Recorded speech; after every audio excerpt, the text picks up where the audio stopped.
আসসালামু আলাইকুম দর্শক, এই পেয়ারা গাছটি আমি প্রুনিং করে দিয়েছিলাম কিছুদিন আগে।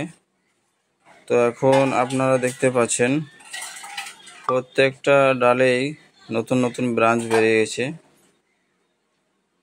এক একটা ডালে দুটো তিনটে করে ব্রাঞ্চ বেরিয়েছে। এই দেখেন, প্রুনিং করে কাটা জায়গাগুলোতে আমি ফাঙ্গিসাইড লাগিয়ে দিয়েছিলাম। দেখেন এখানে দুটো ব্রাঞ্চ বেরিয়েছে এই ডালটায়। আবার এদিকে দেখাই, এই একটা ডালে এখানে এইদিকে ওপর দিকে নিচের দিকে একটা, ওপর দিকে দুটো, তিনটে ব্রাঞ্চ বেরিয়েছে